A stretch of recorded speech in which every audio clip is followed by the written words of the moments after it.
ರಾಮನಗರ ಜಿಲ್ಲೆಯ ಕತೆಗೆ ಬರೋಣ. ರಾಮನಗರ ಜಿಲ್ಲೆಯಲ್ಲಿ ವನ್ಯಜೀವಿಗಳ ಉಪಟಳ ಹೆಚ್ಚಾಗಿದ್ದು, ಲಕ್ಷ್ಮೀ ನರಸಿಂಹಸ್ವಾಮಿ ದೇವಸ್ಥಾನದ ಮುಂದೆ ಕರಡಿ ಪ್ರತ್ಯಕ್ಷವಾಗಿರುವಂತಹ ಘಟನೆ ನಡೆದಿದೆ.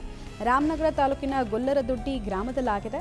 ಗ್ರಾಮದ ದೇವಸ್ಥಾನದ ಮುಂಭಾಗ ಕರಡಿ ಓಡಾಡುವ ದೃಶ್ಯ ಕ್ಯಾಮೆರಾದಲ್ಲಿ ಸೆರೆಯಾಗಿದೆ. ಕಳೆದ 3-4 ದಿನಗಳಿಂದ ನಿತ್ಯ ಗ್ರಾಮದ ದೇವಾಲಯಕ್ಕೆ ಕರಡಿ ಬಂದು ಹೋಗ್ತಾ ಇದೆಯಂತೆ. ಇದು ಗ್ರಾಮಸ್ಥರಲ್ಲಿ ಆತಂಕಕ್ಕೆ ಕಾರಣ ಆಗಿದೆ. ರಾತ್ರಿ ವೇಳೆ ಮನೆಯಿಂದ ಹೊರಬರೋದಕ್ಕೆ ಇಲ್ಲೂ ಕೂಡ ಜನ ಹಿಂದೇಟು ಹಾಕ್ತಾ ಇದ್ದಾರೆ. ಜಮೀನಿನತ್ತ ಹೋಗೋದಕ್ಕೆ ಹೆದರುವ ಪರಿಸ್ಥಿತಿ ನಿರ್ಮಾಣ ಆಗಿದೆ. ಕೂಡಲೇ ಕರಡಿಯನ್ನು ಸೆರೆ ಹಿಡಿದು ಸ್ಥಳಾಂತರ ಮಾಡುವಂತೆ ಗ್ರಾಮಸ್ಥರು ಅರಣ್ಯ ಇಲಾಖೆಗೆ ಮನವಿಯನ್ನ ಮಾಡಿಕೊಂಡಿದ್ದಾರೆ. ರಾಮನಗರದ ನಂತರ ಕೋಲಾರದ ವಿಚಾರಕ್ಕೆ ಬರೋಣ. ಕೋಲಾರದ ದೇವರಾಯ ಸಮುದ್ರ ಬೆಟ್ಟದಲ್ಲಿ 3 ಚಿರತೆಗಳು ಪ್ರತ್ಯಕ್ಷವಾಗಿದೆ.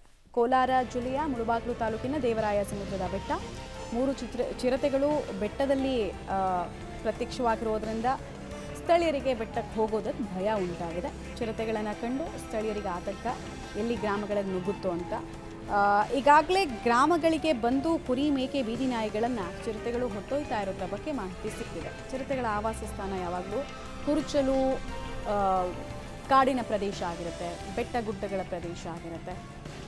ಸೊ ಬೆಟ್ಟ ಗುಡ್ಡ ಅಂದಮೇಲೆ ಚಿರತೆಗಳು ಕಾಣಿಸ್ಕೊಳ್ಳೋದು ಸಹಜ.